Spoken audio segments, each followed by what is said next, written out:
Hi viewer, நான் உங்கள் doctor Kumar. இப்போ இன்றைக்கி ஒரு முக்கியமான ஒரு டாப்பிக்கை பார்க்க போகிற வெரி இன்ட்ரெஸ்டிங்கான டாபிக். பொதுவாக இது வந்து அனைவரும் தெரிஞ்சிருக்கணும். அல்லது யார் தனது வீட்டில் அந்த டீனேஜ் பையன் இருக்கானோ, அல்லது ஒரு மேரேஜ் பண்ணக்கூடிய ஒரு பையன் இருக்கானோ, அவனுக்கு வந்து இந்த வீடியோவை பற்றி நீங்கள் தெரியப்படுத்தணும். சரிங்கள் கேட்டீங்களா? அப்படின்னா தான் வரக்கூடிய சில பக்க விளைவுகள், பால்வினை நோய்களிலிருந்து அவனை பாதுகாக்க முடியும். அதனால தான் இந்த பதிவு.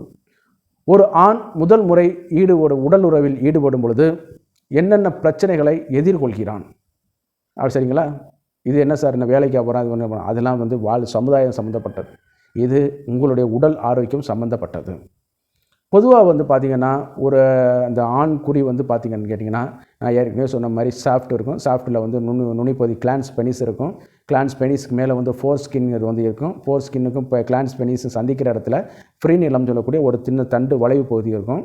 அதாவது ஆண்குடைய ஒரு அந்த சிகப்பு நுனி மொட்டு பகுதி இருக்கா, அதனுடைய பின்பகுதியை கவனித்து பார்த்திங்கன்னா, தோலை இழுத்து விட்டு பார்த்திங்கன்னா அப்படி வளைஞ்சு வந்து இருக்கும். அந்த பகுதி இருக்கும். அதனுடைய தசைகள் உள்ளே அடிப்பகுதியில் பார்க்கும்போது கார்பஸ் பாஞ்சியோசம்ங்கிற சாஃப்டான ஒரு இது இருக்கும். ரெண்டு பக்கத்தும் பார்த்திங்கன்னா கார்பஸ் கவர்னஸ்ன்னு சொல்லக்கூடிய ஓரினை மசில்ஸ் வந்து இது இருக்கும். இது வந்து நைட்ரிக் ஆசிடோட அளவுடைய பிளட்டில் இன்க்ரீஸ் பண்ணுறது மூலமாக வந்து பிளட் வெசல்ஸை வந்து அது வந்து பிளாக் பண்ணிவிட்டு எழுச்சியை எடுத்து கொடுக்கும். அப்புறம் வந்து சுருங்கி பண்ணி கொடுக்க வைக்கும். அந்த அளவுக்கு வந்து பணிகளை செய்யும் பொழுது முதல் முறையாக ஒரு ஆண்மகன் வந்து திருமணத்தின் போது, நான் சொல்கிறது எல்லாமே திருமணத்திற்கான உறவு மட்டும்தான். திருமணம் தாண்டிய இதுகளுக்கு நான் சொல்கிறது கிடையாது. அது வந்து எப்போதும் நீங்கள் செய்ய வேண்டியது கிடையாது. அது மாதிரி உள்ளது பரிந்துரை வந்து கிடையாது. திருமணத்திற்கு முன்பு போகும்போது வரைக்கும் சிலவங்க வந்து ஆண்குறியை வந்து கண்காணிக்கிறதே கிடையாது, பாதிக்கிறதே கிடையாது. அந்த தோல் வந்து சில ஆளுகளுக்கு வந்து நுனியில் அப்படியே சுருண்டு கிடக்கும். நான் நிறைய பேருக்கு பார்த்துருக்கேன். நிறையா பேஷண்ட்டுகளுக்கு பார்த்திங்கன்னா அந்த நுனி வந்து சுருண்டு கிடக்கும். அதே நேரத்தில் வந்து தோல் ரொம்ப வந்து அந்த ஸ்கின் வந்து ரொம்ப டைட்டாக இருக்கும். ஆனால் எழுச்சியில் வந்து எந்த பாதிப்பும் இருக்காது. அப்போ சுருங்கின நிலையில் வேணால் அந்த தோல் வந்து ஈஸியாக வந்துட்டு போகும். ஆனால் எழுச்சி அடைந்த நிலையில் வந்து அந்த கிளான்ஸ் பெனிஸ் வந்து அந்த சின்ன தோல் வழியாக வந்து, அதாவது அந்த ஸ்பிங்டருடைய இது வந்து எலாஸ்டிசிட்டி வந்து ரொம்ப கம்மியாக இருக்க வைக்கும். சரிங்களா? அந்த மாதிரியான சூழ்நிலையில் வந்து அந்த ஆண்குறி வந்து வர்றதுக்கு ரொம்ப கஷ்டப்படும். அப்போ அந்த நேரத்தில் வந்து இயற்கையாகவே ஒரு பால் உணர்ச்சி தூண்டப்பட்டு ஒரு வெறித்தன்மையில் நம்ம வந்து ஃபோர்ஸிபுளாக செய்யும் பொழுது என்ன நடக்கும்னு கேட்டிங்கன்னா, அந்த ஸ்பிங்டர் மசில்ஸ் வந்து கிளிய ஆரம்பிச்சிடும். ஸ்பிங்டர் அந்த துவாரம் வந்து கிளிய ஆரம்பிச்சிடும். இல்லை நேரில் விரிவு அடைய ஆரம்பிச்சிடும். சரிங்களா? கிளியர் அளவுக்கு உள்ளதெல்லாம் இப்போ கிடையாது. ஏன்னா எல்லா பயிலுமே எல்லா சின்ன வயசுலேயே கற்று தேர்ந்துட்டாங்க. சுய இன்பத்தில் அந்த மாதிரி கற்று தேர்ந்துட்டாங்க. சுய இன்பம் முதல்ல செய்யும் பொழுது கூட இப்படி தான் இருக்கும். சரிங்களா? அந்த மாதிரி இதில் வரும்பொழுது இதாக ஆரம்பிச்சிடும். அதே நேரத்தில் வந்து அந்த ஃப்ரீனிலம் சொல்லக்கூடிய பகுதி இருக்கு இல்லையா, கிளான்ஸ் பெனிஸையும் ஃபோர் ஸ்கின்னையும் பின்புறத்தில் இணைக்கக்கூடிய அந்த பகுதி வந்து பார்த்திங்கன்னா சின்ன மெம்பரேன் வந்து அதில் காணப்படும். அந்த மெம்பரேன் வந்து என்னென்னு கேட்டிங்கன்னா, ஒரு சடனாக நம்ம இதில் பண்ணும்போது சிலவங்க முன்னாடி மட்டும்தான் தோல் வந்து போயிட்டு வந்துட்டுருக்கோம். ஆனால் இது அந்த ஃப்ரீனிலத்தை வந்து மெஜாரிட்டி ஆண்கள் வந்து கவனிச்சிருக்க மாட்டாங்க. அப்போ முதல் முறை உடல் உறவில் பண்ணும்பொழுது என்னென்னு கேட்டிங்கன்னா, அந்த சவ்வுகள் வந்து கிளியப்பட்டு சடனாக வந்து வரும்பொழுது என்னென்னு கேட்டிங்கன்னா, ஆண்குறி பின் தோல் வந்து பின்னாடி வந்து இழுத்துக்கிட்டு ரிட்ராக்டபிள் பெனிஸை வந்து ஆயிக்கிறோம். தோல் பின்னாடி போய் உட்காந்துக்கிறோம். அதில் வந்து இதாகிக்கிறோம். அதே நேரத்தில் அந்த சவ்வு வந்து யூனிஃபார்மாக கிளியும், சில நேரம் வந்து அன்யூனிஃபார்மாக ஒரு சைடு கிளிய ஆரம்பிக்கும், இன்னொரு பக்கம் கிளிய ஆரம்பிக்கும். அப்போ அதில் வரும்பொழுது என்னன்னு கேட்டிங்கன்னா, அதில் வந்து அவங்களுக்கு வந்து ப்ளீட் ஆகி ரத்தம் வர ஆரம்பிச்சிடும். சில நேரத்தில் வந்து கடுமையான எரிச்சல், வலி இதெல்லாம் கொடுக்க ஆரம்பிச்சிடும். இது எல்லாமே நடந்து இது ஆகிட்டு வந்துடும். ஆனால் இப்போ இது வந்து முறை தவறிய சில இதுகளில் போகும் பொழுது, இன்ஃபெக்ஷன் உள்ள ஆள்களிடம் போகும்போது என்னாகும், இந்த தொற்றுகள் எல்லாம் போய் அதில் போய் உட்காந்து டேமேஜாக ஆக ஆரம்பிச்சிடும். இவங்க வாட்டில் போய் பண்ணிட்டு வந்துடுவாங்க. 2 நாள் 3 நாள் சென்ற பிறகு தான் அந்த அறிகுறிகள்லாம் கொஞ்சம் கொஞ்சமாக தெரிய ஆரம்பிக்கும். அப்போ பால்வினை நோய்கள் வந்து பால்வினை கிருமிகள், அந்த மாதிரி வைரஸுகள், புரோட்டோசோவா, அமீபா கூட போய் உட்காந்துக்கிட்டு அதில் வந்து என்னென்னு கேட்டிங்கன்னா சில பிரச்சனைகளை வந்து இறக்க ஆரம்பிக்கும். அதனால் வந்து ஆண்குறிகளோட தொற்று ஏற்பட்டு கடுமையான வாடை வந்து ஏற்பட ஆரம்பிக்கும். வலி இருக்கும், ரத்தம் வர ஆரம்பிக்கும், சீல்டு வைக்க ஆரம்பிக்கும். இப்போ அந்த ரிட்ராக்டபிள் பெனிஸ் சில நேரம் உள்ளே இருந்துட்டு சில நேரம் வர்றதுக்கு ரொம்ப சிரமப்பட்டுகிட்டே இருக்கும். சரிங்களா? அப்போ வந்து பார்த்திங்கன்னா, அதாவது வாழைப்பழத்தை வந்து அப்படியே தோலோடு இது பண்ணி கீழே ஒன்றா அப்படி இருக்கும். அந்த மாதிரியான ஒரு இதில் இருந்துட்டு அதிகப்படியான வலி வந்து கொடுக்க ஆரம்பிக்கும். இந்த மாதிரியான சில பிரச்சனைகள்லாம் இருக்கிறனால தான் இந்த வீடியோ பதிவே நான் போடுறேன்.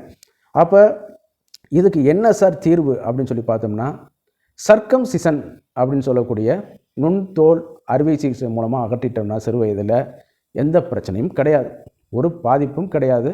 அவங்க வந்து சந்தோஷமான லைஃப்பை வந்து மெயின்டைன் பண்ணிக்கிறலாம். அதே நேரத்தில் வந்து பின்னால் வந்து அப்போ தான் மருத்துவ கண்காணிப்பில் இருக்கிறனால இன்ஃபெக்ஷன் வந்து வராது.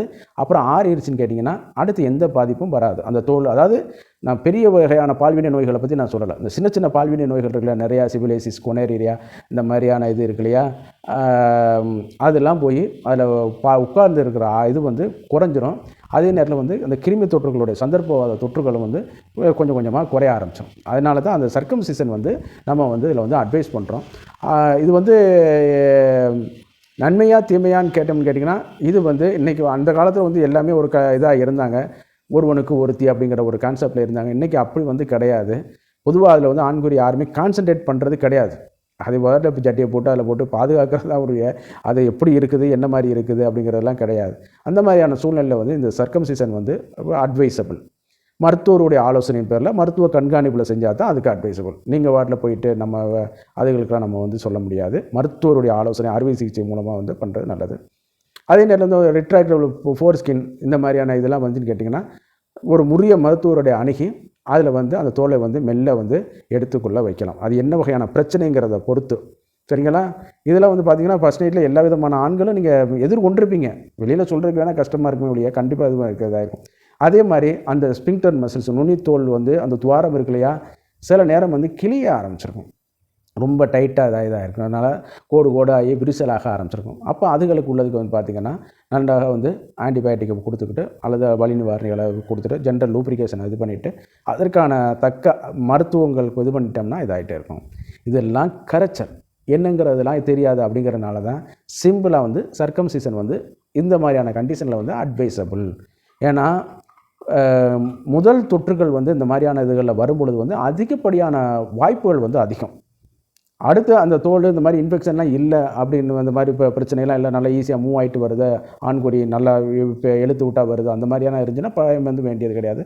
அதுலேயுமே சில வந்து என்னென்னு கேட்டிங்கன்னா இந்த தோலுக்கடியில் போய் இதாகிக்கணும். அதனால தான் உடலுறவில் கொண்டு வந்த பிறகு நல்லா வந்து ஆண்குறியை வந்து கழுவணும் அப்படிங்கிறதெல்லாம் சொல்கிறது.